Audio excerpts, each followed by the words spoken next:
Olá, gente, muito bom dia. Domingo fantástico, hoje, dia 23/6, e é uma alegria, um prazer sem tamanho poder estar compartilhando essa manhã de domingo, do domingo 23 de junho, do texto que a gente vem explorando tão empenhadamente. E hoje nós já estamos no capítulo 17 de Atos dos Apóstolos, aí a partir do versículo 16, que vamos comentar com você. Espero que Deus nos dê graça. Rogamos ao Espírito de Deus que nos encha de graça, sabedoria e leveza para comunicarmos a cada um de vocês com o empenho que a gente tem tido, e assim a gente possa ser um pouco mais enriquecido no texto bíblico, né? Venho hoje com meu querido amigo João Silveira, meu Olá. nobre pastor. Bem-vindo, pastor querido. Bom dia, meu querido bispo. Bom dia, companheiros. Bom dia você que está do outro lado. Corroborando com o que diz o bispo, nenhuma pretensão de ensinar alguma coisa aqui da nossa parte a vocês que estão nos ouvindo. Mas temos sentido que o Espírito Santo tem trazido clareza da sua palavra aos nossos lábios e a gente tem dito aquilo que temos recebido de Deus. Isso tem sido muito bom para nós, para cada um de nós, e eu creio que para vocês também que nos ouvem. É um texto, João, histórico, não é um texto doutrinário, é um texto histórico, mas tem tanta coisinha interessante, né? Anos eu venho estudando esse texto, anos a fio. Na verdade, foi o primeiro texto que eu trabalhei na rádio, que foi Atos, versículo por versículo, isso há 40 e tantos anos atrás, quando eu ainda era um jovenzinho, um pastor bem jovenzinho. Foi o primeiro texto. Eu me encantei desde então pelo texto de Atos dos Apóstolos, porque ele tem uma narrativa tão precisa. Lucas foi tão preciso nas descrições do momento histórico, da geografia, não é, dos personagens. Lucas foi brilhante, um escritor preciso. E a gente está aqui diante de um texto altamente confiável para fazer alguma reflexão sobre o que está acontecendo. Paulo está lá em Atenas, os companheiros ficaram lá em Bereia, e agora em Atenas um novo momento vai acontecer. Nesse berço do saber, né? Era a segunda capital de Roma, né? Era o berço da sabedoria, Atenas.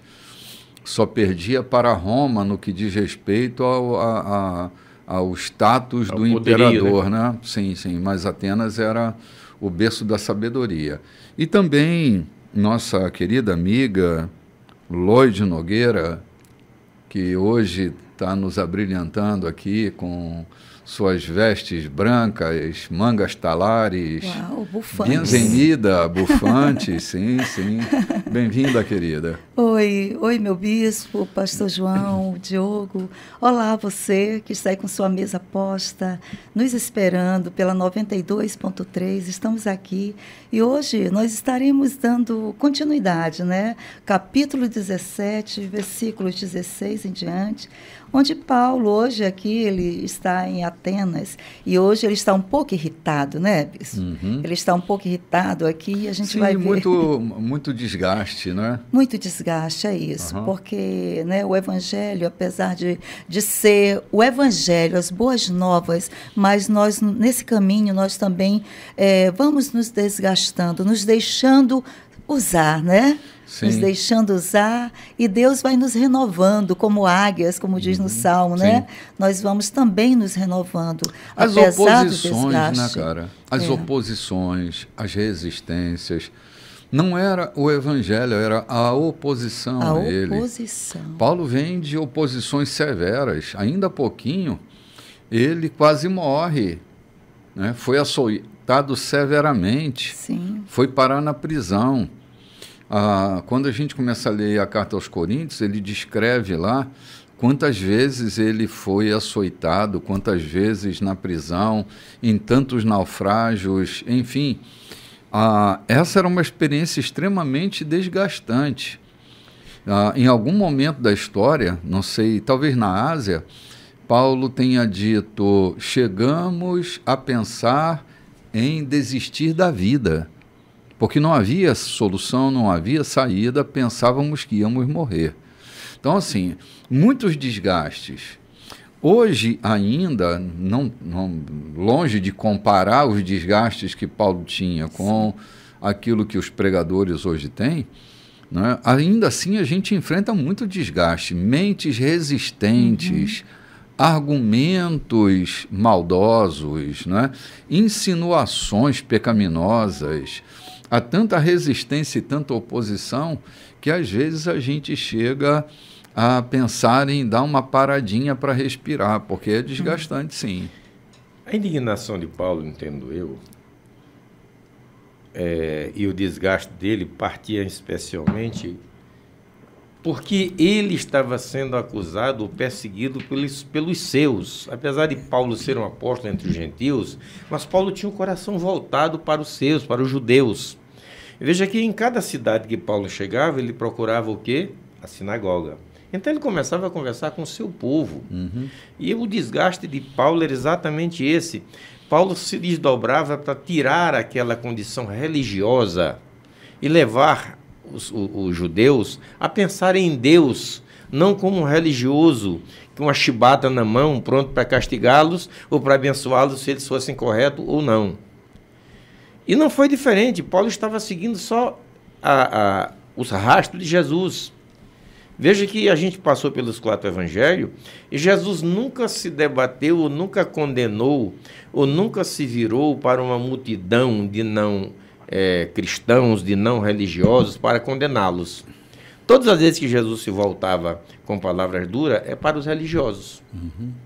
Não era diferente com Paulo.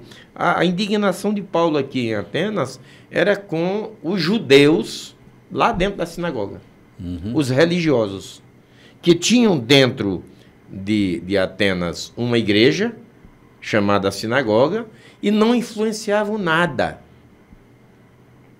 Eu não vou trazer para os tempos atuais, porque a gente não está aqui para machucar ou para falar de ninguém. Mas é triste quando uma igreja está assediada num lugar e, em vez dela influenciar a comunidade a seguir a Cristo, ela se aduma aos costumes daquela região. Apenas está ali de fachada. Era o que estava acontecendo. A sinagoga de Atenas era apenas uma fachada para dizer aquilo é dos judeus. Mas eles não influenciam nada, se misturam com a sociedade e começam a viver como a sociedade vivia, sem diferença nenhuma.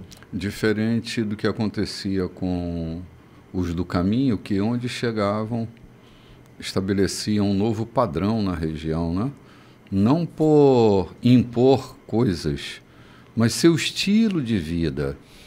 Eles tornavam Cristo atraente para todos. A gente viu isso logo no início de Atos, né? Que Cristo se tornava atraente para todos. O modo de vida da igreja atraía as pessoas à mudança. Não é isso que vai inspirar mais lá na frente Constantino, com o estilo de vida transformador que a igreja tinha no meio das suas comunidades, como ela pacificava, né? Então a igreja vai se comportar de maneira diferente, porque o evangelho é para fora, né? O evangelho não é para dentro, ele é para fora. Até por isso ela é chamada de igreja, né? Essa assembleia trazida para fora, essa assembleia que comunica a polis uma nova maneira de viver, né? Mas nós já estamos aí no capítulo 17, versículo 16, né, Loide? Isso. Enquanto aguardava Silas e Timóteo em Atenas, Paulo ficava cada vez mais irritado com todos aqueles ídolos do lugar. Cidade só tinha ídolos. Ele discutia na sinagoga com os judeus e com outros que pensavam de modo semelhante. Todos os dias saía às ruas e discutia o assunto como podia. Foi quando ele conheceu alguns intelectuais, epicuristas e estoicos, e logo passou a debater com eles. Alguns fizeram pouco caso dele, pura bobagem. Outros, ouvindo falar de Jesus e da ressurreição, ficaram intrigados. Uma perspectiva nova sobre os deuses. Fale mais. Os intelectuais combinaram uma apresentação pública no Areópago, onde havia um pouco mais de tranquilidade. Disseram: isso é novidade para nós. Nunca ouvimos nada semelhante. De onde você tirou tudo isso? Explique-nos. Queremos entender. O centro de Atenas era um lugar ideal para novidades. Havia sempre pessoas circulando ali, naturais do lugar e gente de fora, ansiosos pela última novidade. Paulo pôs-se em pé no Areópago e discursou: é claro que vocês, atenienses, levam sua religião muito a sério. Eu, recém-chegado aqui, fiquei fascinado com a quantidade de santuários. Então, encontrei um deles com uma inscrição: ao Deus que ninguém conhece. Estou aqui para apresentar a vocês justamente esse Deus, para que possam adorá-lo com inteligência, sabendo com quem estão lidando. O Deus que fez o mundo e tudo que está nele, o Senhor dos céus e da terra, não vive em santuários feitos por medida, nem precisa que a raça humana se desgaste por causa dele, como se ele não pudesse tomar conta de si mesmo. Ele fez as criaturas, nenhuma criatura o fez. Começando do nada, ele fez toda a raça humana e criou a terra habitável, com muito espaço e tempo para uma vida em que pudéssemos buscar Deus e que, em vez de ficar tateando na escuridão, pudéssemos de fato encontrá-lo. Ele não brinca de esconde-esconde conosco. Ele não está no lugar remoto, está bem próximo. Vivemos e nos movemos nele. Não podemos escapar dele. Tanto é que um dos poetas de vocês disse com razão: somos criados por Deus. Bem, se somos criados por Deus, não faz sentido pensar que podemos contratar um artista para esculpir Deus numa pedra para nós, não é?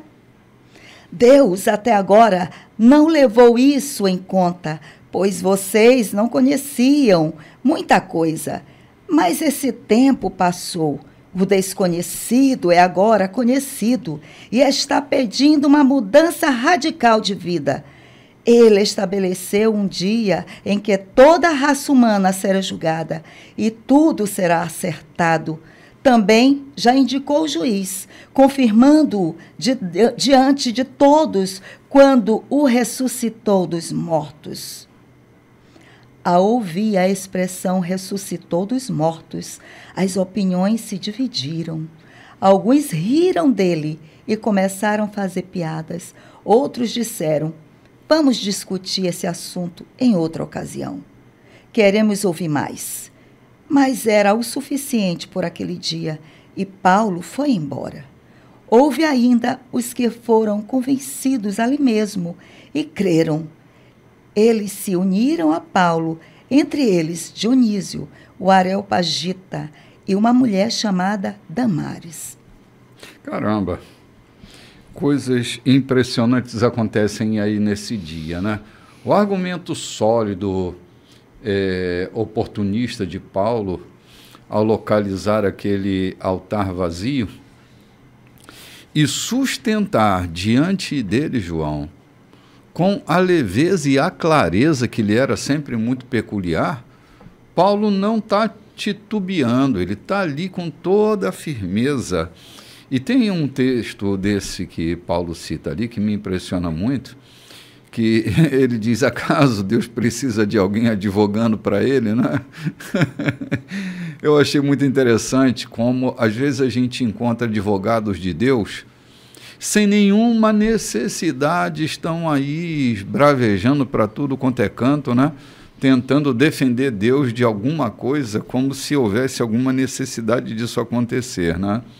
Mas Paulo se vê ali oportunizado para estabelecer um padrão. Os epicureus, ou epicuristas, né, como a versão aqui cita, epicuristas, eles eram muito habilidosos, não eram ignorantes. E Paulo vai direto ao ponto quando ele coloca Jesus nessa condição de juiz e julgador de todas as coisas, e quando toca na ressurreição, pronto, aqui se desarma o discurso dele.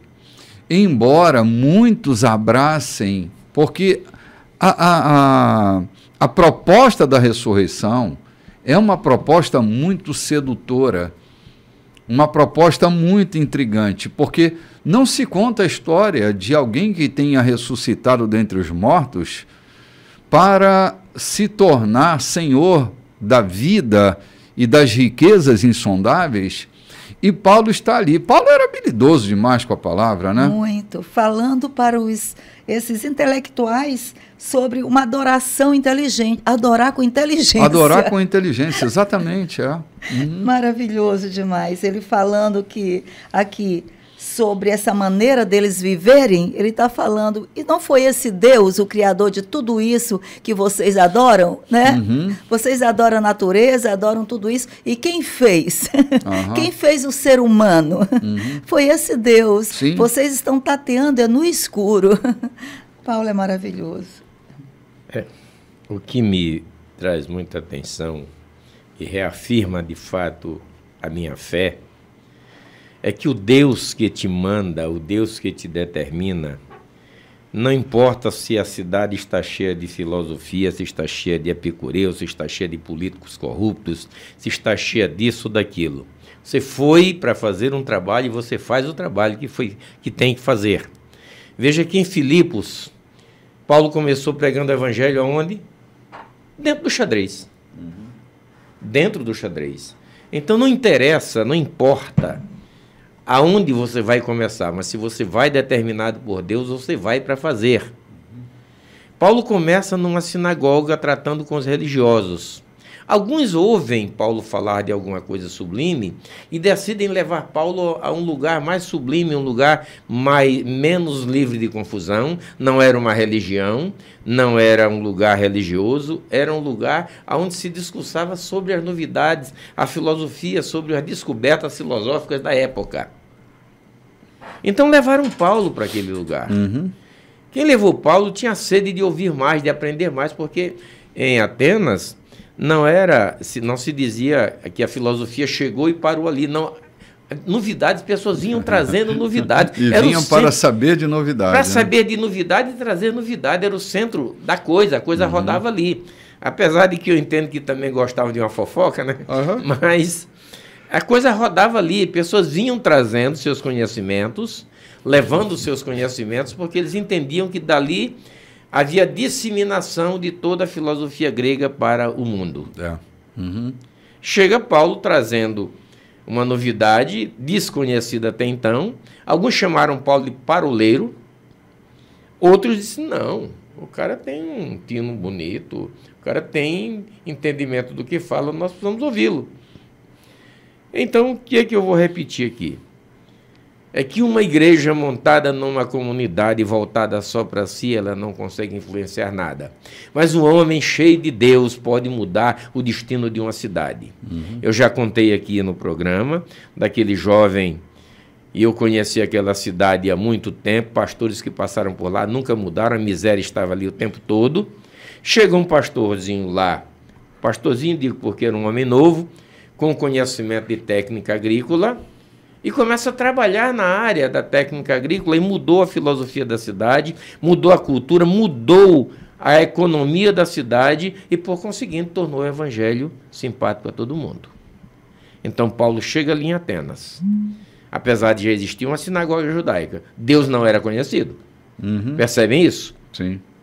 Havia uma sinagoga judaica dentro de Atenas, mas Deus não era conhecido. Sim.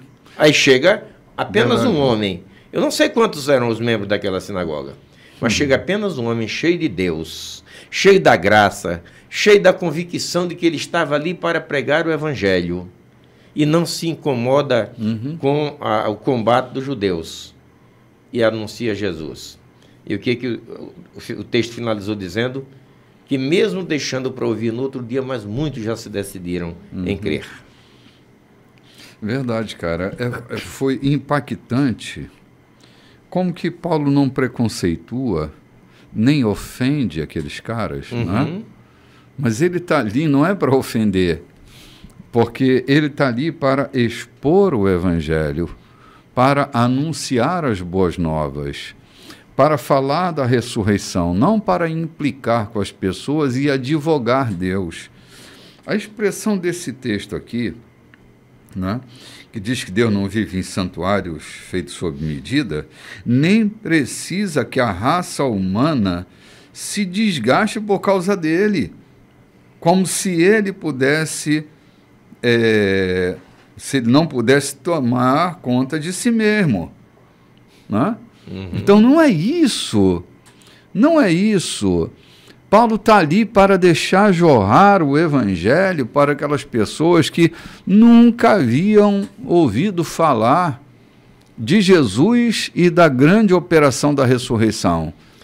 Paulo usa a cultura deles para evangelizá-los. Eu conheci uma história aqui no interior, na Baixada Maranhense, de um cidadão que veio lá de um centro de idolatria e conheceu a Jesus aqui na cidade e resolveu voltar para evangelizar o seu povo. Levou a sacola de foguetes. E amanheceu o dia, ele começou a botar foguete. E foguete no interior é prenúncio de festa. Sim. Festejo de santo. Aí todo mundo passava, vai ter festa? Vai. Vai ter festa? Vai. Que hora vai começar? Tal hora. E botou foguete o dia inteiro. Quando o povo vieram para a festa, ele anunciou o evangelho para o seu povo. Uma forma inteligente de aproveitar a cultura. O que é que Paulo disse para os atenienses? Eu vos vejo extremamente zelosos. Ele não chegou batendo de frente. Ele chegou elogiando. Vocês são extremamente zelosos. Eu quero falar de uma coisa para vocês que vai aumentar o zelo de vocês, é conhecer a Deus. É seguir a Deus. João, a igreja durante muitos anos deixou de pregar o evangelho para atacar as religiões adversas como forma de anunciar alguma coisa e só criou rivalidade. A questão não é atacar outras religiões, a questão é anunciar o evangelho. O evangelho é atraente por si só. A gente não tem que convencer ninguém de coisa nenhuma. O convencimento não pertence a nós. Bispo, no Brasil perdeu-se muito mais tempo combatendo o catolicismo do que anunciando o cristianismo, do que vivendo o cristianismo. Perdeu-se muito mais tempo aqui no Brasil e por muito tempo, que devíamos estar muito mais avançados, combatendo... Pois, João, foi justamente isso. A igreja veio pregando o cristianismo, não anunciando o caminho. Pois é. Essa é a questão. Essa é a questão. Religião por religião. Não é? Religião por religião. Era religião por religião, não foi o caminho. O evangelho não é o cristianismo.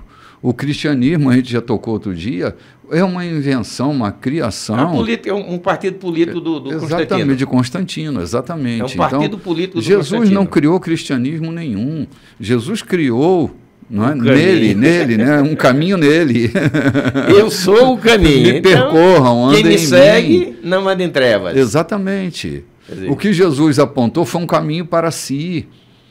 Não é? Ele não criou um cristianismo, ele não estabeleceu. Talvez aqui, a gente está falando... Eu sei que a gente tem a confiança dos ouvintes, senão não estaria aqui nos ouvindo, mas assim, isso pode criar até alguma irritação, alguma insegurança em quem está nos ouvindo, mas garantidamente nós não estamos aventurando no nosso argumento. De verdade, cristianismo foi uma criação humana, uma criação de Constantino. Não foi Jesus quem criou o cristianismo.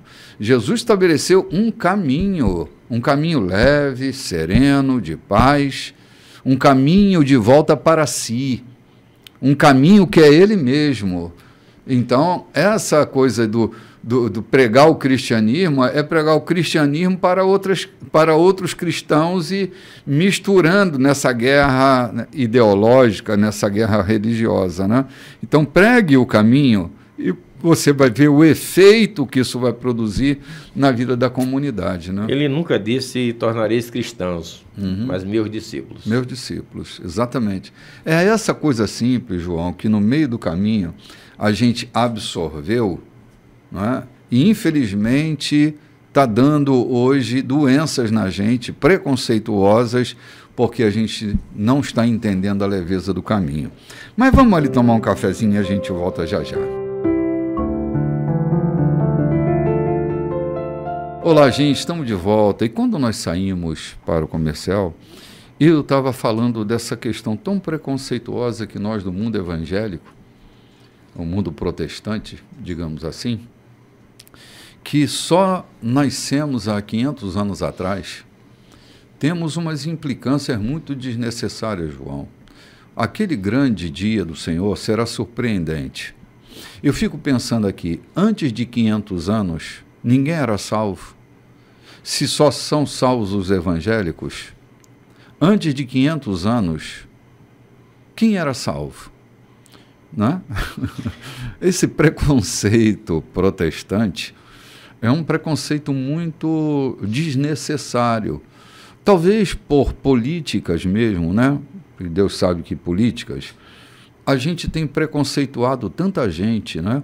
Colocado tanta gente num inferno que é só nosso, é o inferno que está dentro de nós. Pessoas que são salvas por Cristo, não é? E a gente vai botando... Eu estava conversando com um amigo que ele é padre da igreja siríaca, né? A igreja siríaca é uma igreja anterior até à igreja católica apostólica romana, né? É a igreja que estava na Síria, a ortodoxia desta igreja. Lembram do concílio dos 5 bispos? A igreja siríaca é dessa época. Ainda não havia a proeminência do bispo de Roma sobre os demais. Então, ela era considerada espúria, né? Então, tem tanta gente por aí que foi e será alcançada pelo Evangelho, e parece que a gente criou um monopólio sobre Deus, né? E Deus é monopolizado pelo mundo protestante, né? Igrejas que nasceram há 200 anos atrás, 50 anos atrás, 10 anos atrás, 120 anos atrás, né? São as donas do pedaço, monopólio, né? Dona do monopólio. Eu preciso confessar, na verdade, uma conversa que eu tive com Deus. Eu faço como o doido do Joaquim. Eu botei Deus na parede um dia, porque me incomodou com aquela questão que me ensinaram. Muitos são chamados e poucos escolhidos, e só sai por entrar pela porta estreita, porque poucos são os que entram por ela. E eu fiquei cá pensando. O demônio nunca teve esforço, nunca teve participação nenhuma na condução da raça humana. Lá no Éden, Deus prepara o homem, dá uma promessa depois da queda do homem, manda anjos para anunciar a Zacarias, manda anjos para anunciar a Maria. Os céus vão se incomodando com a raça humana desde sempre. Desde Adão, desde Noé, desde Abraão. Os céus vêm se incomodando com a raça humana, buscando homens, preparando homens para isso. E o diabo lá só de tucaia para perturbar. Aí vem Jesus, depois de toda esse aparato de Deus, morre na cruz, ressuscita e dá o brado de vitória, dizendo: está tudo consumado, aqueles que tu me deste ninguém arrebatará das minhas mãos. E a gente se pega nesse conceito de muitos são chamados e poucos escolhidos, que os que vão para o céu são 4 gatos pingados. E eu um dia me incomodei muito com isso e perguntei para Deus: é verdade que isso é assim?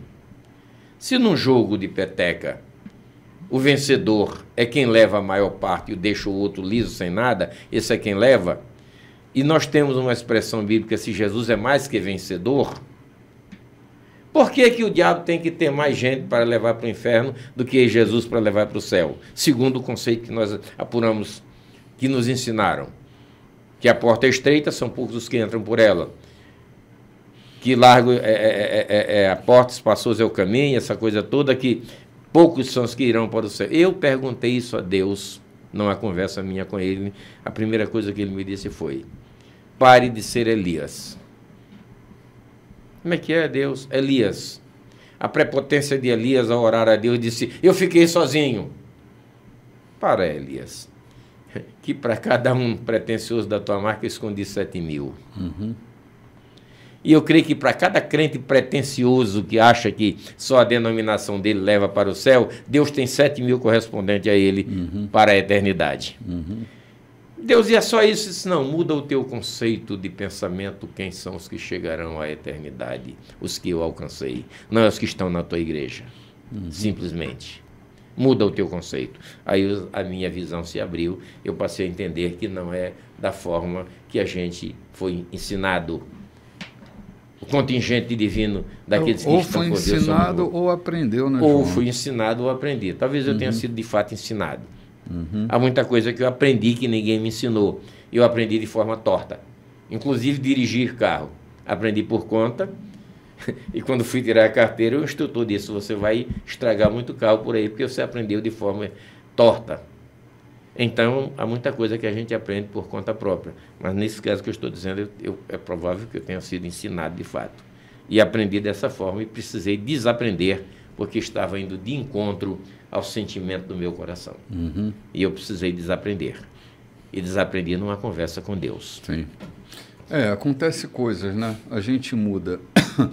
E toda mudança real, mudança radical, ela tem como precedente o caos, né? A gente precisa entrar em caos para mudar. Senão a gente não muda, a gente repete, né? Pois bem, Lodi, nós já estamos aqui saindo de Atenas agora, né? Capítulo 18 aqui, um capítulo assim maravilhoso. E vamos para Corinto, não é isso? Quando Silas e Timóteo chegaram da Macedônia, Paulo teve condições de dedicar tempo integral à pregação e ao ensino, com o objetivo de persuadir os judeus de que Jesus era, de fato, o Messias de Deus. Mas não obteve muito êxito. Eles entraram em discórdia e o contradiziam o tempo todo. Muito aborrecido, Paulo, por fim, se cansou deles e desistiu. Façam como quiserem. Vocês fizeram a cama? Então deitem nela. De agora em diante, vou dedicar meu tempo às outras nações. Depois disso, ele foi morar na casa de Tício Justo, homem consagrado a Deus, vizinho da sinagoga. Mas os esforços de Paulo com os judeus não foram de todo em vão, porque Crispo, chefe da sinagoga, passou a crer no Senhor. Toda a sua família creu com ele. Ao ouvir Paulo, muitos coríntios creram e foram batizados.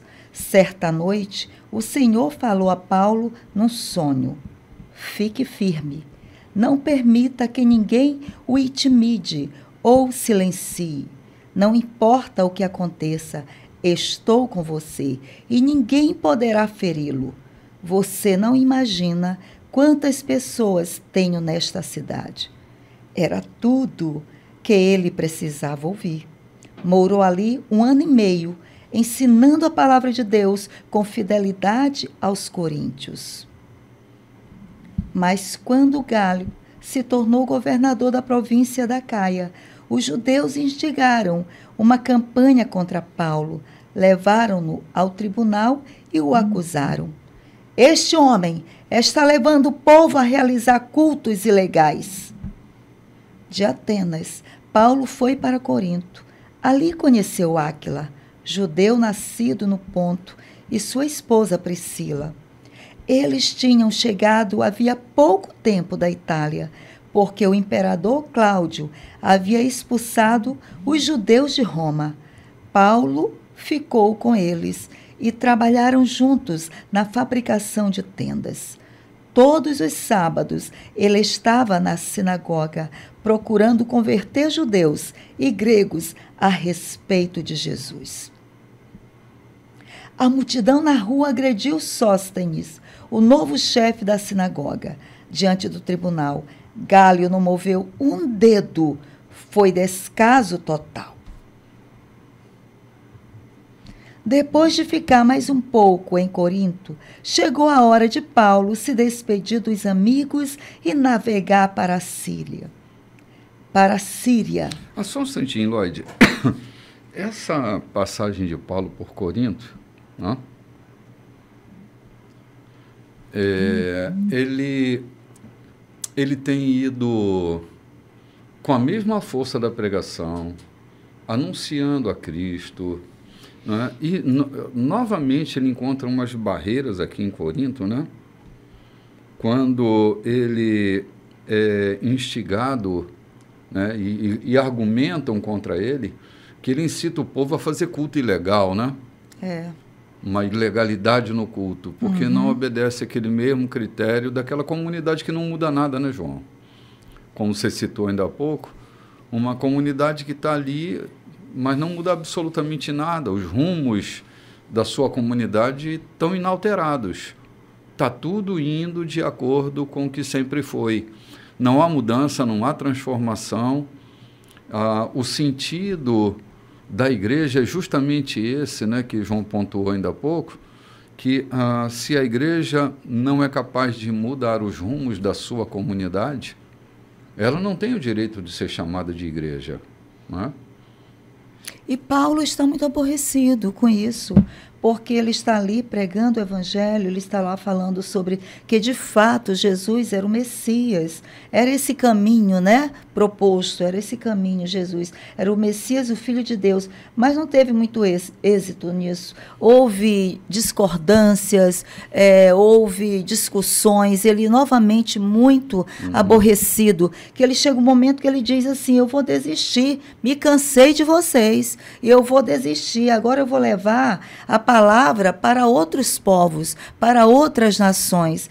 E é esse momento aqui que Deus falou com Paulo, nesse momento que Paulo, peraí, eu já cansei, já preguei, já disse, agora eu vou para outras nações, eu vou pregar o evangelho em outro lugar.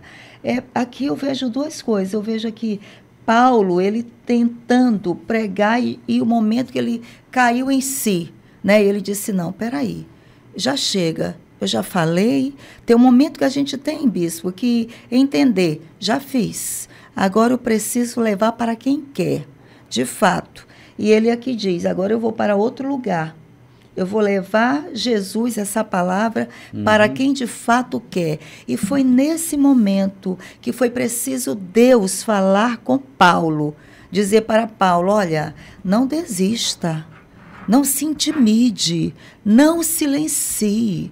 Deus falou com ele, não se intimide, não desista, não silencie. Paulo, eu estou com você, eu estou contigo. E ele disse, você não sabe quantos eu tenho nessa cidade que também estão comigo. Ele precisou aqui chacoalhar Paulo, porque tem momentos que é preciso Deus ir de maneira mais, né, impactante, né, dentro de nós, dar uma palavra assim, chacoalhar dentro de nós, né, pastor? Ele precisa nos chacoalhar para a gente nos reposicionar dentro daquele chamado, dentro daquela, né, daquela vocação, porque senão Paulo aqui disse, olha, eu vou agora para outras nações. E ele foi de fato morar na casa de Tício Justo, que era um homem consagrado a Deus e era vizinho da sinagoga.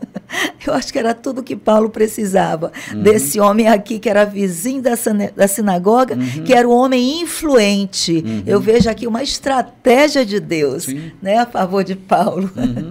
Sim, é assim, Lloyd, a gente precisa entender como Deus cria conexões que estão para além da nossa programação.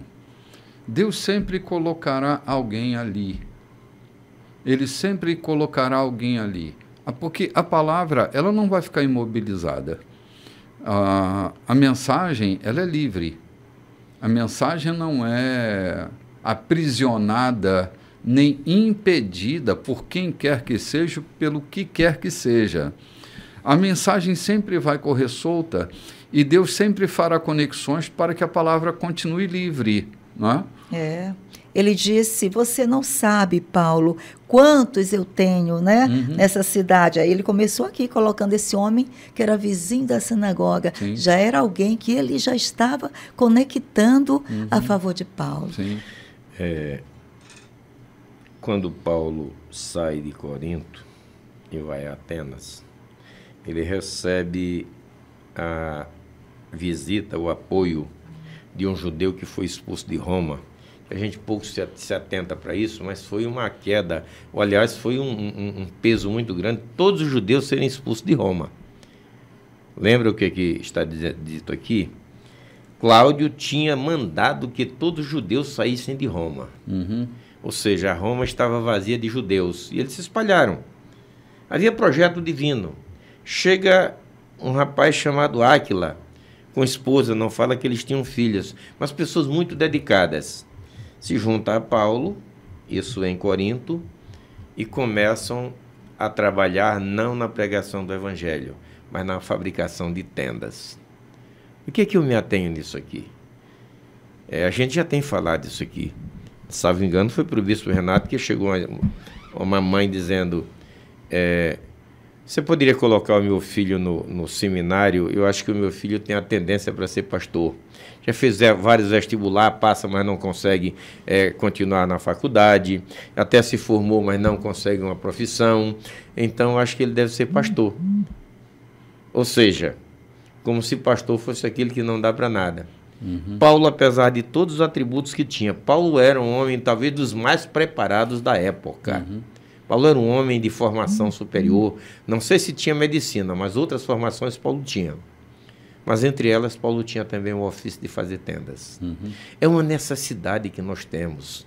Eu falei isso aqui no programa passado, de um desbravador do Evangelho na região da Baixada, que ele aprendeu a fazer artefatos de palha, e ensinava nas casas, e ali ele ganhava a confiança da família e evangelizava ao seu modo, ou ao modo de Deus. Paulo se junta aqui com Áquila e vão fazer tendas. E eles estavam fazendo tendas na praia. Enquanto faziam, sem dúvida, tinham a oportunidade de evangelizar pessoas também. A renda daquele trabalho, quem sabe, era para sustentar a igreja, era para garantir as viagens. Não viviam às custas da igreja, explorando igrejas. Eles trabalhavam. Depois Paulo diz, eu vivi algumas vezes às minhas próprias custas, né? Então, em Corinto, ele se associa a Áquila e vão fazer tendas. Fazer, vender, negociar. Isso não significa que eles tinham aberto mão da missão de pregar o Evangelho. Mas era também uma estratégia para pregar o Evangelho. Isso deve ser a atitude de todo obreiro, conhecer uma profissão. Oxalá muitos pastores, ou todos os pastores, fossem psicólogos, para entender a necessidade das suas ovelhas. É que às vezes, João, o pastor, ele é um habilidoso leitor da Bíblia, um bom teólogo, mas a alma humana é o que nos cabe pastorear, né? Nós pastoreamos a alma humana, ou seja, a psique humana, a mente humana. Porque a palavra alma no grego é a palavra psique. É essa estrutura psíquica do ser humano. É aqui que nós estamos adoecidos, é aqui que as pessoas precisam ser apacentadas, nos seus conflitos, né? E não é que os pastores não são habilidosos, é que tem alguns que não são habilidosos para lidar com a alma das pessoas. Elas lidam com texto bíblico, elas lidam com teologia. Querem lidar com o espírito da pessoa e não com a alma. Talvez isso, lidando com o espírito das pessoas, mas não estão lidando com a alma delas, não é? Então, carece mesmo de algum conhecimento sobre a mente humana, né? Claro que sim, porque são mentes humanas que nós estamos pastoreando. Cabe também conhecimentos administrativos. Eu, às vezes, levo a uma situação, alguém, por exemplo, desviou-se, fugiu de casa, um pai de família, fugiu de casa, arranjou uma outra mulher, fez uma família, e todos os dias ele encontra com aquele companheiro e fica insistindo com ele para se reconciliar. Ele já tem filhos com aquela outra nova família. Ele, convencido pela proposta, pela conversa do seu amigo, companheiro de banco, de escola dominical, ele resolve voltar à igreja. E o pastor o abraça, faz uma festa porque aquele irmão voltou. E coloca aquele irmão de volta no seio da sua família. Aquilo que ele fez para trás, que deixou filhos, que deixou alguém dependente dele, não é cuidado, porque falta tato administrativo, conhecimento de direito por parte daquele que o retornou, que o chamou de volta. E aquela outra família que ele constituiu ficou exposta aos intempéries da vida, da pobreza, da necessidade, porque agora sou crente, não posso mais me envolver com aquele caso. Há uma necessidade de nós, pastores, líderes, termos conhecimento de leis, termos conhecimento administrativo, termos conhecimentos de psicologia para entender o correr da vida humana. Nós não somos pastores do Espírito. O Espírito pertence a Deus, Ele o chamou, é dele. Nós temos que cuidar do ser humano. Como dizemos aqui, a nossa missão aqui é fazer com que aqueles que estão caminhando para o céu sejam dignos da caminhada que estão fazendo. Isso é o que nos tem levado a caminhar nessa direção. Né? Sim. João, é aquela velha estrutura, né? É que, às vezes, a igreja se vê preparando gente para ir morar no céu e não para reinar em vida. Bom, se eu estou preparando gente para morar no céu, então minha ocupação em treinar essas pessoas é uma. Se eu estou com a missão de ensiná-los a reinar em vida, a minha missão será outra. Então, o que é que nós, pastores, estamos fazendo na igreja? Preparando gente para morar no céu ou preparando gente para reinar em vida? Todo respeito, me desculpe. Preparando ou vigiando gente para não fugir do céu. Porque preparar para morar no céu também passa pelo preparo de reinar em vida. Sim. Às vezes nós estamos só com a varinha, vigiando para eles não fugirem do caminho do céu. Sim. Então, assim, a gente tem que definir bem qual é a nossa missão como pastores da igreja para que nós não estejamos empreendendo esforços desnecessários. Porque se eu tiver com foco errado, se minha teologia tiver algum equívoco nessa direção, eu posso estar com a missão equivocada, empreendendo esforços, mas a missão estará fadada ao fracasso, só preparando essa gente para ir morar no céu, enquanto que reinar em vida, que deveria ser a nossa missão, não é? No céu não tem fracassado, né, João? Quem vai para o céu reina em vida, bispo. Não tenha dúvida disso. Quem vai para o céu precisa aprender a chegar no céu treinado aqui na terra. Não para viver lá, mas vivendo o céu aqui. Entendo eu. Sim. Quem almeja morar no céu, precisa aprender a viver aqui na terra como se o céu fosse, e lá apenas gozar do que lhe é proposto. Assim é a minha forma de entender. Pois então, é isso que anda acontecendo por aqui, né? Ai. Refletir é bom, Lloyd. Pensar é bom. Sim. Dá trabalho. Né? Mas é bom. Se eu penso, logo existo. Sim, ajuda a gente a encontrar caminhos, né? Sim. Ajuda a gente a cair na sensatez. Jesus colocava os discípulos para pensar, né? Para tirar as respostas de dentro deles, as conclusões, as reflexões. E quando ele chegou e perguntou para lá na cidade de... Eu esqueci qual foi a cidade agora, mas quando ele perguntou, quem vocês dizem quem sou eu? Né? Quem sou eu? E Pedro, aquele estalo que foi divino, eu sei quem tu és o Messias, o Filho de Deus, né? Então ele trouxe essa resposta de Jesus, disse ali para Pedro, tu és Pedro, a pedra, né? Então quando a gente tira essas reflexões, além de tirarmos respostas, a gente também ganha uma identidade nova, sobre essa caminhada que nós vamos buscando, traçando. O processo da vida é esse, né, Bispo? É um processo. Né? Você sabe que quando eu era menino, tinha um amigo que ele era um evangelista, barulhento, né? Ele, empolgado, dizia, nós temos que saquear o inferno e povoar o céu. Como se essa frase fosse uma frase com cunho bíblico, né? E empolgado, ele fazia as pessoas pensarem que era isso mesmo, que a gente tinha que saquear o inferno e povoar o céu, saquear o inferno e povoar o céu, né? Como se isso fosse o sentido do Evangelho, né? Um grande saque do inferno e Tira daqui, a demografia. Oh, meu Deus do céu. Cara, a gente pensa cada coisa quando a gente é menino, né? E a gente vai crescendo e vendo que muitas das coisas que nós pensávamos naquele estado menino de pensar era coisa tão infantil, tão aquém da realidade, da verdade e da grandeza do Evangelho, né? Eu tenho lá tempo de estar saqueando o inferno, cara. Por isso que Paulo fala que quando ele era menino, ele pensava como menino, fazia as meninices, né? Sim, No Evangelho existe as meninices. Pois deixa o menino rodar. Deixa o menino rodar, deixa ele crescer. Vamos tomar um cafezinho e deixa o menino rodar. Olá, gente, de volta. Capítulo 3 do nosso programa. E nós estamos caminhando aqui, saindo de Corinto, entrando ali na Síria, na cidade de Éfeso, cidade maravilhosa, cidade de uma cultura muito elevada. Interessante é que lá em Éfeso, que era a cidade da deusa Diana, né? A Diana dos Efésios, e eles tinham uma biblioteca, era uma cidade da gnoses, né? Uma biblioteca que até hoje eles fazem réplica da biblioteca como demonstração de uma cidade de sabedoria, né?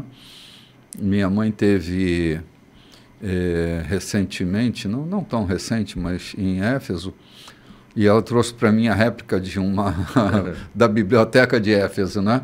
Era uma cidade muito impactante. Do eixo da influência grega, Éfeso talvez fosse a segunda ou terceira cidade mais influente no que diz respeito à influência da gnoses, né? do saber, da filosofia. Então era uma cidade muito forte. E Paulo está saindo de Corinto e indo para Éfeso, onde lá na frente ele vai deixar Timóteo pastoreando essa igreja, né?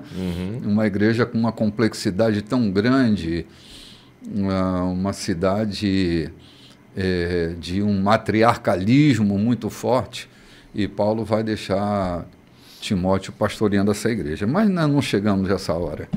Vamos lá, vamos sair de Corinto agora, Lloyd, e vamos entrar em Éfeso, né? Isso. Depois de ficar mais um pouco em Corinto, chegou a hora de Paulo se despedir dos amigos e navegar para a Síria. Priscila e Áquila estavam com ele. Antes de embarcar na cidade portuária de Cencreia, Paulo rapou a cabeça como parte de um voto que tinha feito. Eles aportaram em Éfeso. Priscila e Áquila desembarcaram e ficaram ali. Paulo deixou o navio apenas para pregar aos judeus na sinagoga. Eles queriam que ele ficasse mais tempo, mas Paulo disse que não podia. No entanto, depois de se despedir, prometeu: eu voltarei, se Deus quiser. De Éfeso, ele navegou para Cesareia, saudou a igreja ali e foi para Antioquia, completando a jornada.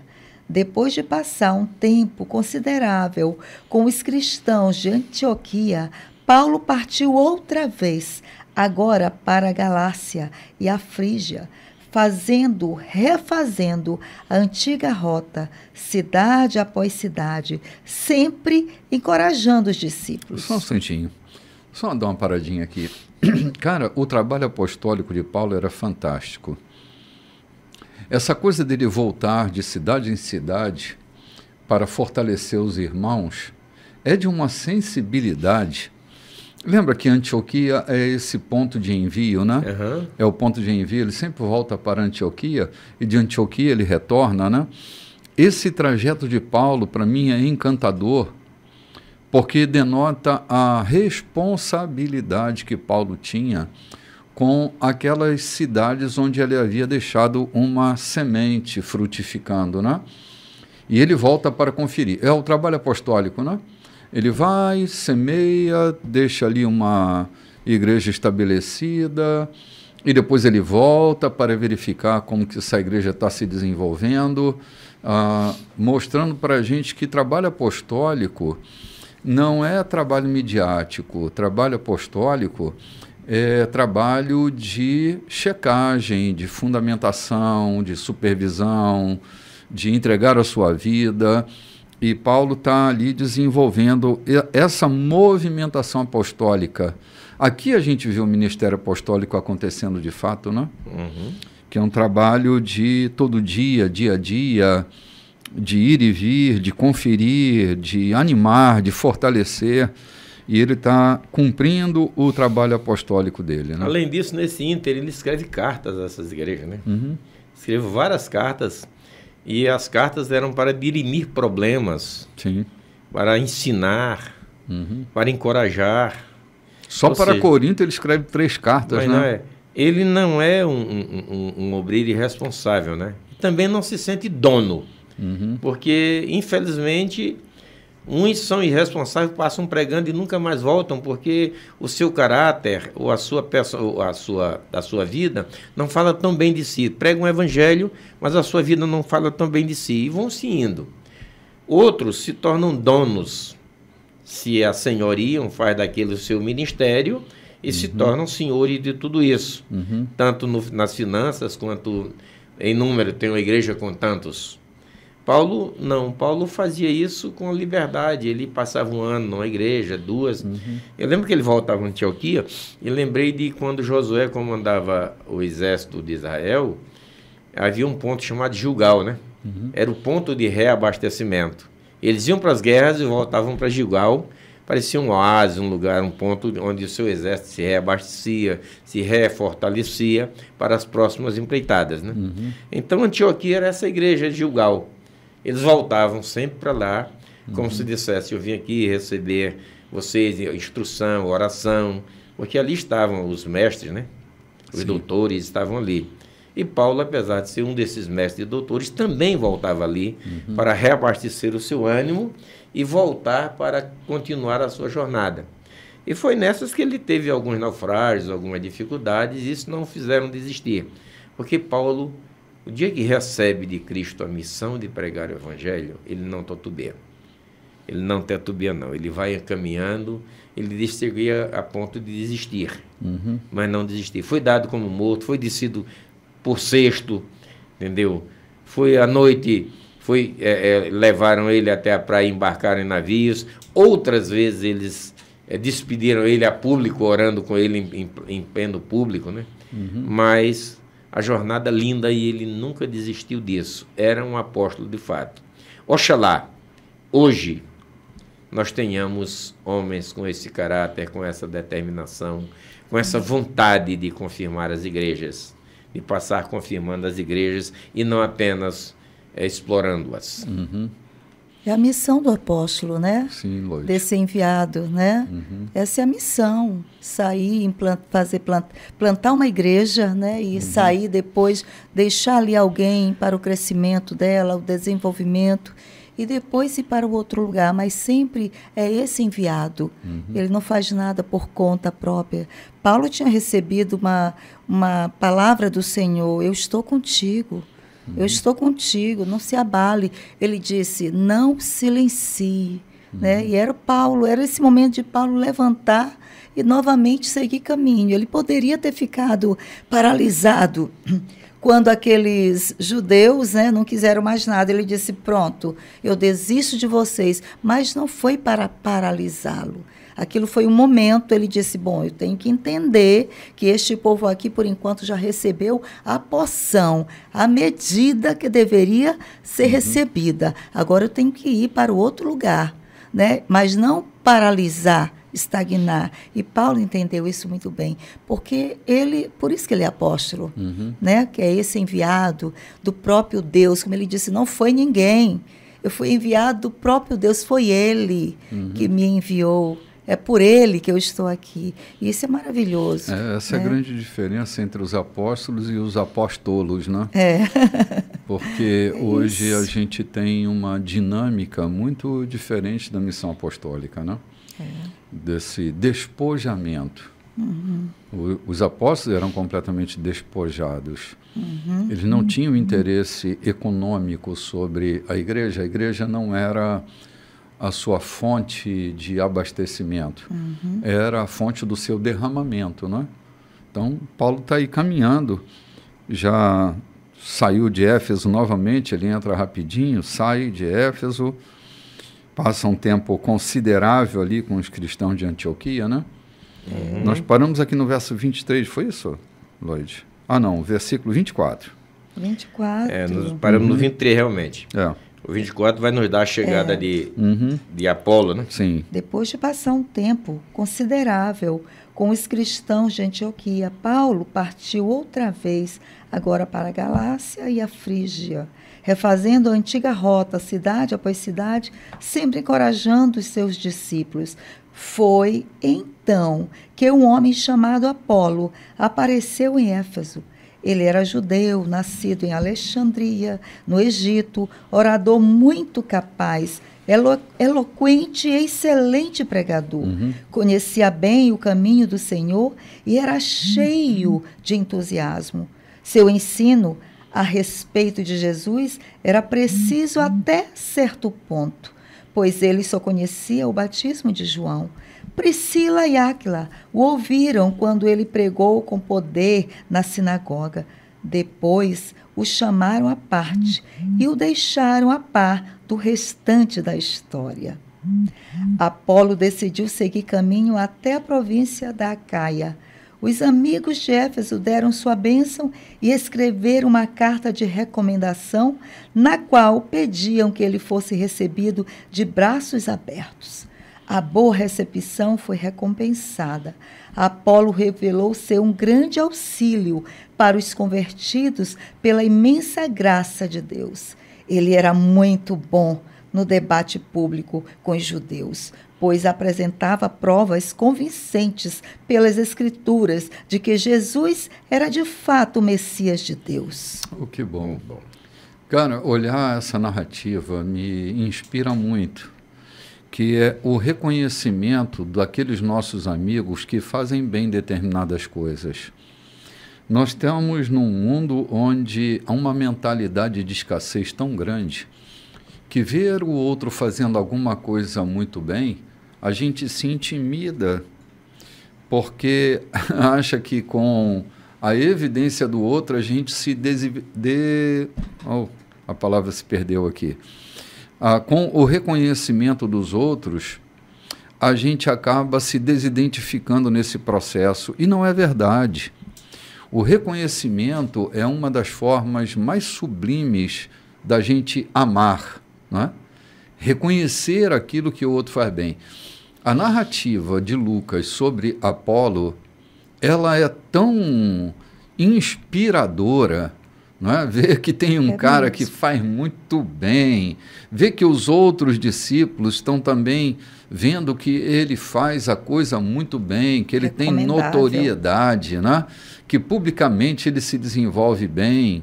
É uma coisa tão boa. Eu penso que Apolo deve ter ficado muito contente ao perceber que, aos olhos dos seus amigos, ele era reconhecido. Ele era identificado como alguém que fazia bem determinadas coisas, né? Assim, eu procuro não desperdiçar oportunidades para falar bem de uma pessoa que faz bem determinadas coisas. Lembrar o que aquela pessoa disse. Isso gera uma relação de confiança, de transparência, né? Não querer sublimar a grandeza do outro, mas aplaudir a grandeza do outro, né? Era interessante que aqui o Lucas diz que ele fazia bem e ele tinha um conhecimento até certo ponto, né?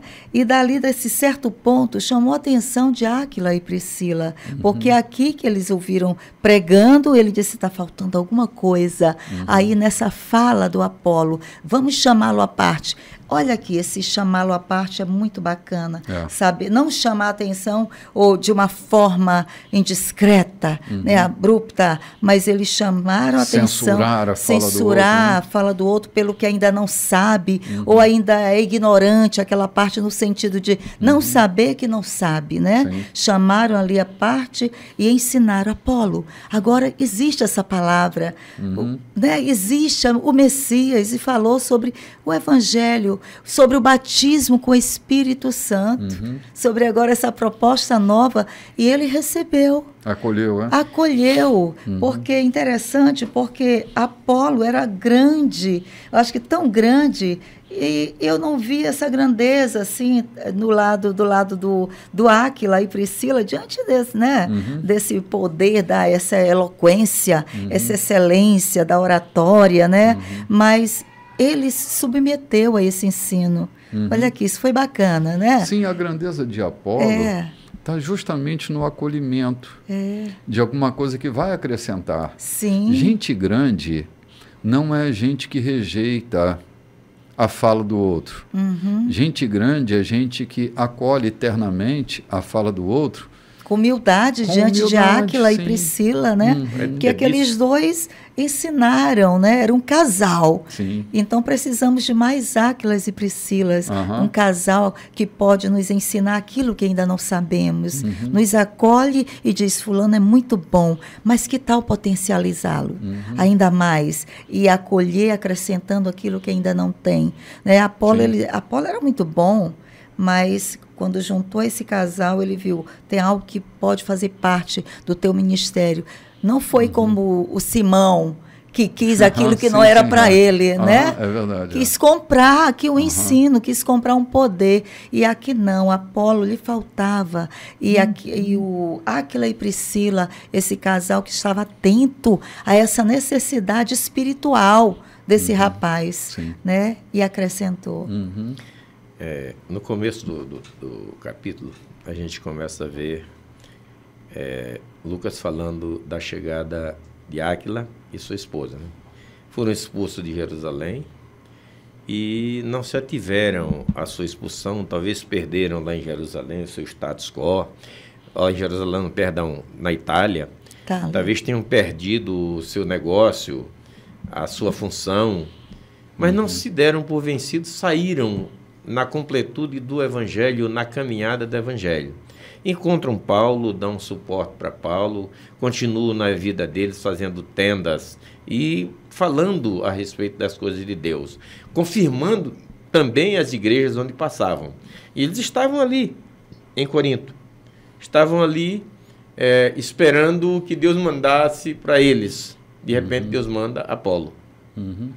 O que eles estavam fazendo ali? À espera de Apolo para instruí-lo. Muitos obreiros nessa nossa caminhada têm sido tão arrogantes que não se dão ao capricho, à humildade de ouvir orientações de profetas que estão na igreja, simplesmente para orientá-los, para suportá-los, para dirigi-los, para orar com eles, para ensinar o caminho da humildade, mas já se chegam sentindo-se tão importantes que são dominadores. E Apolo chega ali com todo o que se diz dele, eloquente, debatedor, ele tinha argumento para discutir com os judeus e mostrar que Cristo era o Senhor, mas faltava ali uma coisa, o poder, o conhecimento mais aprofundado. E foi aí que ele resolve segui-los, como disse Eloide, a humildade foi o ponto forte. Sim. E nessa sua humildade, nesse desejo de continuar o Evangelho e a sua humildade, ele fica ali em Corinto por algum tempo e depois resolve passar para Acaia. Mas aí os irmãos dizem, você vai bem recomendado. Você precisa ser recomendado. Você precisa ser recebido como um homem de Deus e não como um aventureiro. Sim. Aí escrevem uma carta aos discípulos que estavam na Acaia, pedindo que o recebessem, e o receberam. Receberam com grande fervor, receberam porque era necessário que ele estivesse ali. E ele continuou fazendo a obra. Sim, pastor João, todo mestre, todo pastor que perde o espírito de aprendiz, ele perde a grandeza do seu sacerdócio. Porque está no espírito do aprendiz a grandeza de se professorar, a grandeza de se ensinar. Apolo não nos parece aqui alguém que acha que já sabe de tudo. Ele está com seu coração terno, seu coração doce, para receber informações novas e agregar ao seu repertório essa novidade que pode melhorar muito o seu desenvolvimento, seu desempenho, né? A informação e a relação que ele ganha a partir da experiência que Áquila e Priscila estão trazendo para ele, vai acrescentar em muito. Mas quando a gente rejeita conhecimento, quando a gente acha que já sabe... Vocês já devem ter se relacionado com pessoas que já sabem de tudo. Cara, tudo que coisa sabe. Horrível, né? Tudo que a gente vai falar, já sei, já li, já assisti. Não tem surpresa, né? Não tem surpresa, isso mesmo. Vocês pegam pelas redes sociais, internet, pessoas que se manifestam com um ar tão prepotente como se eles fossem o dono exclusivo da verdade. Eu conheci um homem, eu admirava muito, mas depois que eu comecei a pegar os seus livros e percebi que ele se intitulava como o dono da verdade, ele não deixava brecha para você questionar, eu abandonei de lê-lo, porque entendi que ninguém é soberano nisso. Há sempre um Áquila e uma Priscila que estão ali com o conhecimento para inserir nas tuas necessidades e te fazer mais operante, fazer mais digno daquilo que você está fazendo. Sim. É que essa sensibilidade vai fazer toda a diferença na igreja a partir dali. Quando a gente não acolhe com humildade as observações que as pessoas fazem, quando a gente toma isso por rivalidade, toma isso por intriga, a gente estagna, para no tempo e no espaço, deixa de ser mais eficiente. Então, cara, meus parabéns aqui para Apolo. Sei que não está me ouvindo nesse momento, mas um dia eu vou abraçá-lo e vou bendizê-lo a partir dessa conduta inspiradora de acolher novas informações, né? E agregar ao seu repertório a indicação que Priscila e Áquila estão fazendo para ele. Isso, né? Não cabe só na vida pastoral, só na vida apostólica. Isso cabe também no dia a dia, na caminhada do dia a dia. Eu nunca esqueço que uma certa vez eu estava numa empreitada profissional e imaginava que eu tinha tomado de conta de tudo, ou que eu sabia tudo que eu estava fazendo, e convoquei alguém da Federal para participar comigo, porque a coisa caminhava no âmbito federal. Chega um rapaz novo, muito mais novo, ou seja, talvez o que ele tivesse de vida, eu já tinha de profissão. Senta comigo e me ensina a investigar aquilo que eu estava fazendo. Eu fiquei de boca aberta. Como é que alguém tão novo na vida, mas aprendeu tanto, sabia tanto para me ensinar, eu fiquei boquiaberto e passei nesse momento o comando de tudo que eu estava fazendo para ele.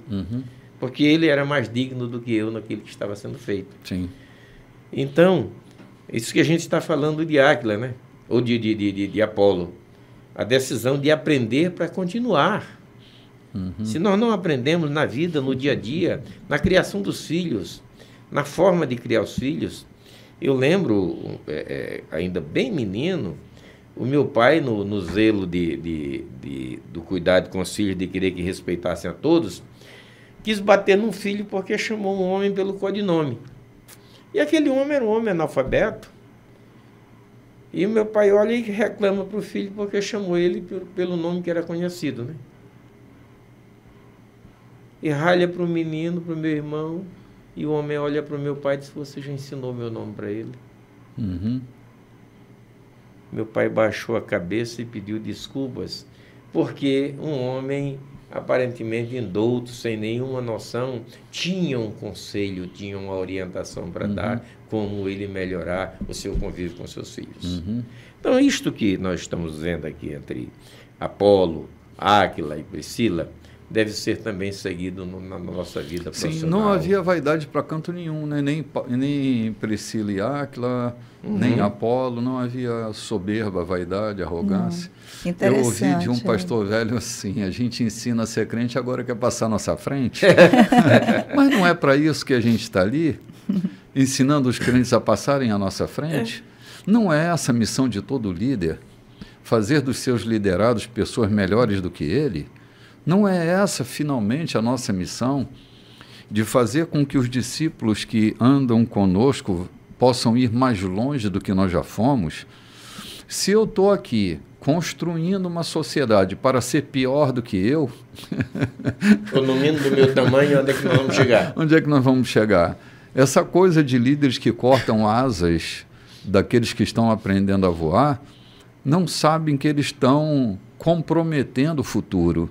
Eles estão impedindo que a obra ganhe mais excelência, ganhe mais longevidade, ganhe mais força, porque a nossa missão é ensinar a voar, não é cortar asas.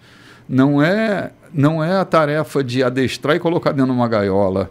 É ensinar os pássaros a voar, despertar o plano de voo que tem dentro de cada pássaro. Abrindo as gaiolas, né? Abrindo as gaiolas e ensinando a voar. Então, assim, essa é a missão de quem ensina. Muito bem, gente, a gente vai tomar um cafezinho aí, volta já para o último bloco. Olá, gente, esse é o último e quarto bloco da nossa programação, mas nós estamos fazendo progresso aqui, né? Nessas andanças com Paulo, com Priscila, Áquila, Apolo, a coisa está funcionando, a igreja está avançando, e nós já chegamos aqui no capítulo 19, né, Lloyd? Capítulo 19, vamos iniciá-lo agora. Vamos lá. Enquanto Apolo estava em Corinto, Paulo seguiu o caminho pelas montanhas e chegou a Éfeso, onde encontrou alguns discípulos. Assim que ali chegou, perguntou a eles: vocês receberam o Espírito Santo quando creram? Vocês o acolheram no coração? Ele está mesmo em vocês? Nunca, nem ouvimos falar de Espírito Santo. Deus dentro de nós? Como foi, então, que vocês foram batizados? Perguntou Paulo. No batismo de João, responderam. Paulo disse: isso explica tudo. João pregou um batismo de mudança radical de vida, para que o povo pudesse estar pronto para receber aquele que viria depois dele, Jesus. Se vocês foram batizados no batismo de João, agora estão preparados para o que realmente importa, Jesus. Deixa eu dar uma paradinha aqui, Lloyd. Gente, talvez, só talvez, não é um julgamento temerário, não é subestimando coisa alguma, mas só uma reflexão. Quantos de nós já paramos para entender de que nós temos Deus dentro de nós? Essa perplexidade deles, Lloyd e João, demonstra para mim que muitas vezes nós estamos tão fascinados com a mensagem do Evangelho e não nos atentamos, de fato, que a nossa grande união com Cristo proporcionou um fenômeno nunca em toda a história, jamais pôde ser abordado em qualquer movimento religioso, que é a presença de Deus dentro de nós. Quando a gente lê o salmista dizendo: erguei as mãos para o santuário, não é? E louvai ao Senhor, nós temos a perspectiva de um Deus do lado de fora, onde a gente ergue a mão para o santuário e Deus está lá no santuário. Na proposta do Evangelho, nós temos o santuário dentro de nós, a presença de Deus dentro de nós. É esse olhar do sagrado para dentro da vida de quem caminha conosco que gera essa grande, linda oportunidade de uma caminhada mais respeitosa, menos preconceituosa, que é a proposta do Evangelho. É Deus dentro de nós. Ver os irmãos perplexos aqui me faz refletir sobre isso. É possível que a gente tenha se deliciado com doutrinas, com abordagens, com percepções do Evangelho, mas é só julgamento meu. É possível que alguém esteja desatento no sentido de que tem Deus morando dentro de si. O dia que meus olhos se abriram para isso, minha vida mudou tanto, mas tanto, tanto, sabendo que Deus está em mim, não está comigo, está em mim. Entender que Emanuel não é Deus no meio de nós, Emanuel é Deus em mim, é um Deus que emanou para a minha vida, é um Deus presente na minha vida, que está em mim. Eu acho que nós nos respeitaríamos muito mais. Isso está na Bíblia. Você está falando, eu penso, não é verdade, está na Bíblia. Lembra o que Jó fala a respeito de si? Todas as coisas que fazia, do temor que tinha a Deus, e depois resolve dizer, eu não o conhecia? Sim. Isso significa dizer que é possível você crer em Deus, até segui-lo, sem todavia tê-lo dentro de si. Uhum. Lembra de Cornélio, naquele seu dilema, fazendo orações e apoio, esmolas, caridades e etc., mas não tinha Deus dentro de si? Uhum. Então é possível sim acontecer. Tu lembra de Samuel, João? Samuel. Servia a Deus sem o conhecê-lo. Servia a Deus sem, no entanto, conhecê-lo. Havia uma devoção. Samuel não servia, e eu acho lindo quando diz, Samuel não servia apenas o átrio, Samuel não servia o tabernáculo, Samuel servia a Deus, mas não conhecia a quem servia. Estes discípulos que estavam aqui em Éfeso, se não me engano, né? Em Éfeso, serviam a Deus, eram alegres, eram discípulos de Cristo, né? Aqui diz que ele encontrou discípulos, mas não tinham dentro de si esse Deus que muda a vida, que muda a condução, a condição da tua vida. Não tinha essa consciência, não? Eles não tinham esse sentimento, talvez tivessem um sentimento, mas precisavam de algo mais. E foi por isso que Deus manda Paulo encontrar-se com eles ali. O que aconteceu na casa de Cornélio? Foram batizados com o Espírito Santo, ou seja, a confirmação da presença de Deus na vida daqueles que queriam segui-lo. O que eles disseram para... O que Cornélio disse? Estamos todos aqui prontos para ouvir o que Deus mandou nos dizer por teu intermédio. Aqui aconteceu semelhante.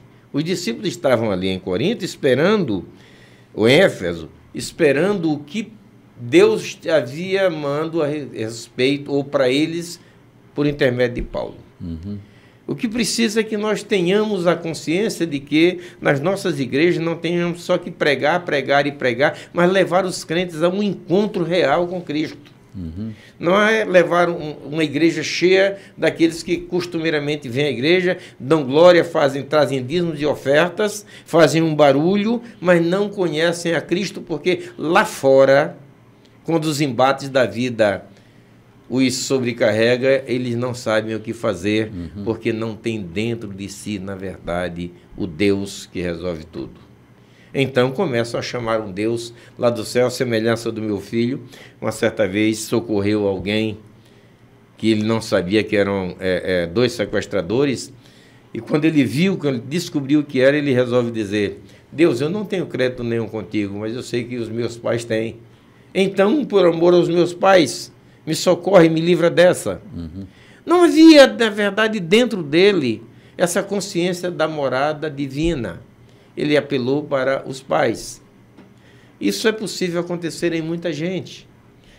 Corre pedindo oração porque não confia ou não conhece o Deus que deve habitar em si. É verdade o que você está dizendo, é pertinente o que a gente está falando. Nos desculpem se não entenderam, mas nós queremos que você entenda que depois de conhecer a Cristo, precisa chamá-lo para habitar dentro de si. E a presença do Espírito Santo é quem faz tudo isso. Sim. Amém. É interessante, Lloyd, como você terminou aqui no pedido que eu fiz. Ele diz assim: bom, agora vocês estão prontos preparados para o que realmente importa, Jesus. Gente, o Evangelho, ele é essencialmente cristocêntrico. Se você tirar Jesus da mensagem, não tem a mensagem. A mensagem é Jesus. A mensagem, a palavra, é Jesus. É o que realmente importa. Há tantas coisas que importam tão pouco. E nós estamos sustentando com argumentos e com discursos eloquentes, mas que não têm a base fundamental, a pedra angular. Jesus está fora desse discurso. Como reflexão filosófica, está bonito, está inteligente, está adequado, mas sem Jesus a gente vira só discursante. O que importa é Jesus. Eu conheci um homem anos atrás, se tornou admirável para mim. Ele é um argentino, até amigo pessoal do Papa Francisco, né? Chama-se Jorge Mitian. Uma vez Jorge me disse: Renato, há coisas na igreja que a gente precisa escrever a lápis. E estão escrevendo com tinta de sangue. A lápis é mais fácil da gente apagar.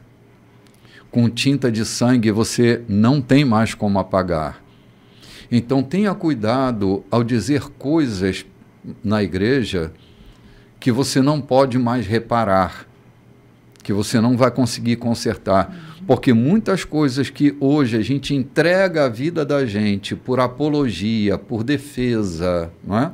Por advocacia do texto, que amanhã ele já não tem mais sentido, porque teologia é essa coisa que se constitui na reflexão teológica. Ela é movimentada, ela não é a doutrina, ela é reflexão. E como reflexão, aquilo que eu estou refletindo hoje não pode ser a mesma coisa que eu reflita daqui a 10 anos. Há coisas que não têm mais sentido para nós. A única coisa que vai manter o sentido absoluto para nós é o que eles dizem aqui. O que importa, finalmente, é Jesus. Esse é o discurso imutável, porque esse é o discurso do Evangelho. Jesus é o discurso do Evangelho. Que as nossas eloquências, que as nossas pregações sejam caprichadas, sejam delicadas, mas que elas estejam com Jesus presente. Porque sem Jesus no discurso, nós não temos a mensagem do Evangelho sendo pregada. É isso mesmo. É interessante também que aqui o Paulo, ele não tirou, como se diz, o valor do que fez João, sim, né? Claro. Do batismo de João. Mas ele disse, João teve uma finalidade nisso tudo. Mas aqui o que importa mesmo é Jesus. João apenas preparou o caminho, né? Preparou o lugar para o que vocês iriam receber. E é Jesus. Sim. Tudo estava preparado para receber Jesus. Ele enfatizou isso aqui para ter sentido, para trazer uma clareza. Né? Então, é importante a gente destacar essa fala dele. Ele enfatizou para trazer uma clareza. João apenas forrou ali o berço, né, para Jesus deitar. Né? Então, isso foi muito importante para dar uma clareza. O que importa de tudo é Jesus. Não tem sentido a gente fazer conferências, congressos, se não for a palavra de Deus sendo pregado, o evangelho pregado. E que evangelho é esse? Existe hoje tantos evangelhos que a gente vê por aí, tantas boas novas, né? Mas o evangelho de Cristo, Jesus é que importa ser pregado. Ser louvado, como quando eles foram batizados com o Espírito Santo, fala aqui, que quando eles foram batizados com o Espírito Santo, eles louvavam, louvavam e louvavam. Sim. Cara, eu gosto muito da filosofia. eu leio muitas coisas, mas nenhuma delas, por mais interessante que seja, substitui a força que Jesus tem na vida do ser humano. Acho que foi domingo passado que eu estava me lembrando de uma profecia 700 anos antes de Jesus nascer, de Isaías, que ele diz que o mundo que jazia em trevas viu grande luz. E eu estava falando que não houve um eclipse solar ou lunar, era o eclipse existencial de uma população que estava em escuridão existencial. É Jesus quem traz luz à escuridão existencial do homem da época e do homem contemporâneo. Essa hipermodernidade que nós estamos vivendo, ela tem gerado escuridões profundas nas relações humanas. O homem hoje, e na minha parca reflexão, se assemelha muito à época em que Jesus nasce. Um homem em profunda escuridão. Tantas informações e tanta razoridade nas informações, liquidez nas informações, e o homem continua com tanta escuridão quanto a escuridão de 2000 anos atrás. Então, hoje Jesus continua sendo a mesma luz. Quem me segue não andará em trevas, eu sou a luz do mundo, disse Jesus, e é isso mesmo. Andar com Jesus me livra das escuridões da vida.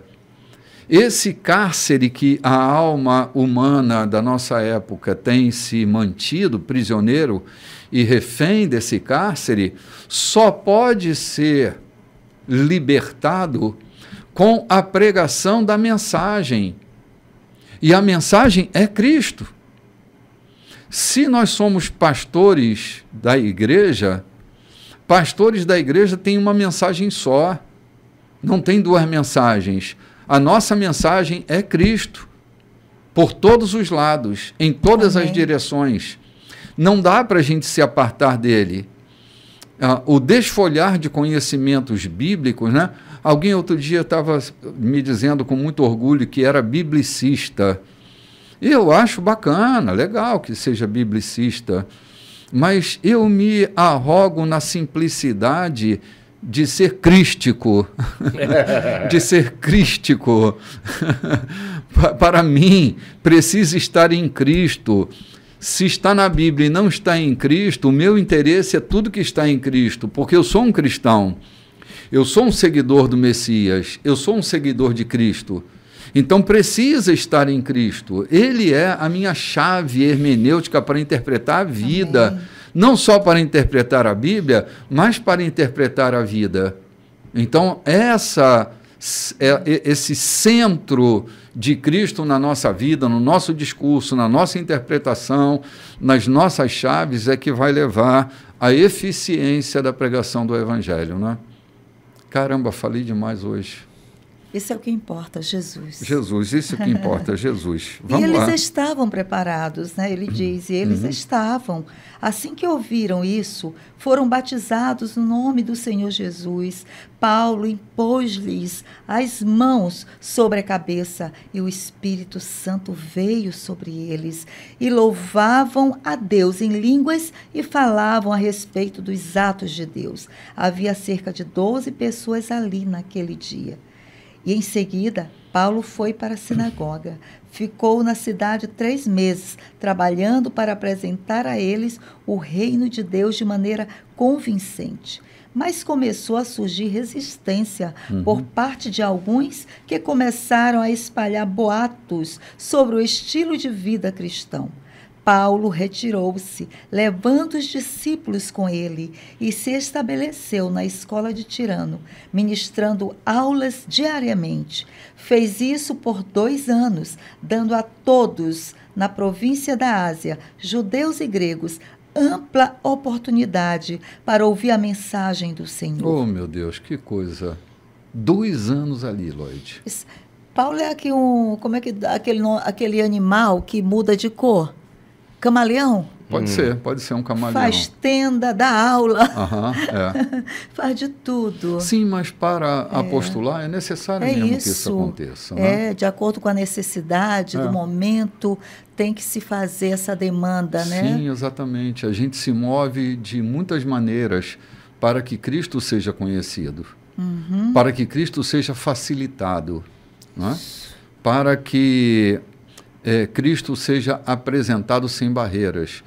A gente sempre vai encontrar resistência, porque resistência faz parte de todo o caminho de quem prega o Evangelho ou de quem anuncia a verdade, vai encontrar resistência. Agora, o que eu faço e o que eu continuo fazendo quando eu encontro resistência, né? Como é que eu me reinvento a partir das resistências que aparecem pelo meio do caminho? Porque resistência a gente vai ter até o fim da vida, né? Você pode pregar o Evangelho com a maior pureza e transparência. Sempre vai haver aqueles que vão dificultar.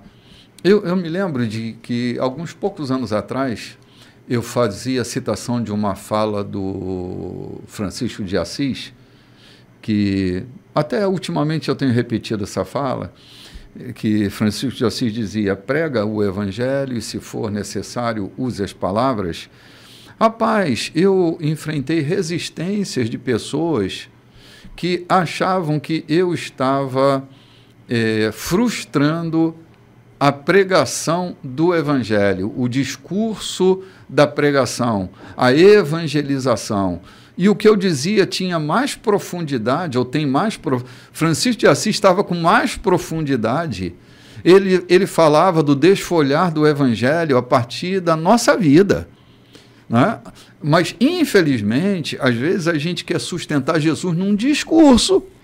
A Loide fala de um Paulo preparado para fazer tendas e etc. Eu lembro que talvez mais de 50% dos missionários que permeiam na Amazônia entre as tribos são profissionais da saúde. Enfermagem, medicina e técnica de enfermagem. Como profissionais eles têm como alcançar a vida daqueles homens. Então, a vida deles, o profissionalismo deles fala muito mais do que as palavras que eles possam proferir. Muito mais do que o discurso de Apolo. O que Áquila e Priscila estavam fazendo naquela cidade tinha uma suma importância, tal qual a eloquência de Apolo, sem desmerecê-lo, né? Mas eles estavam ali exatamente para formar obreiros.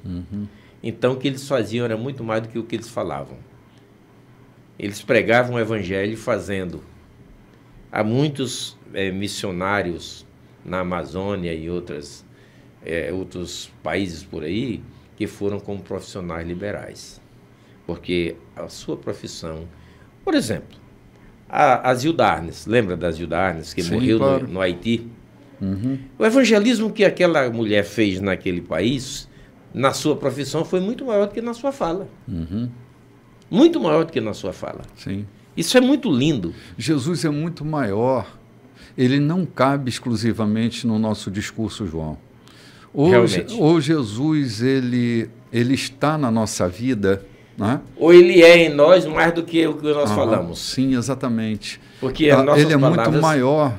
As nossas palavras não conseguem traduzir quem ele é. As pessoas precisam vê-lo em nós muito mais do que ouvi-lo de nós.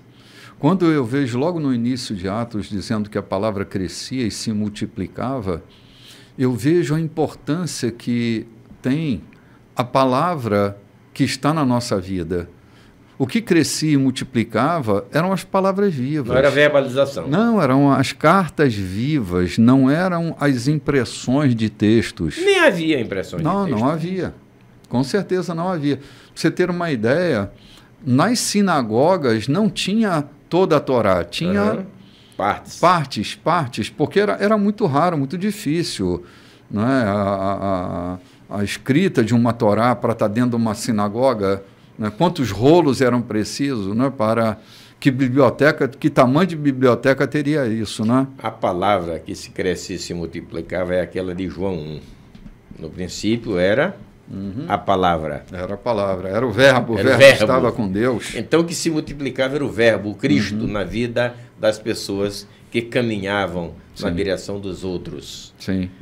Olha, que delícia foi... O que Barnabé pregou? Barnabé pregou com os recursos que estavam na sua mão. Sim, é verdade, com a sua vida, né? Anunciando com a sua vida. Anunciando com seus bens. Sim. Cara, já, no próximo programa, a gente vai ver o que acontece no meio daqueles magos, daquelas feiticeiras, né? Com a palavra que vive. Como é transformadora. Gente, hoje é dia 23 de junho. Nós estamos praticamente no final. Não sei, talvez tenhamos mais um domingo nesse mês, né? O último 30. Domingo, 30. E logo no primeiro domingo do mês, nós temos a nossa mesa. Já antecipadamente, como o João reclamou aqui do convite que veio em cima da hora, eu estou antecedendo aí algumas semanas para que você se desprenda e possa estar conosco nesse primeiro domingo do mês de julho.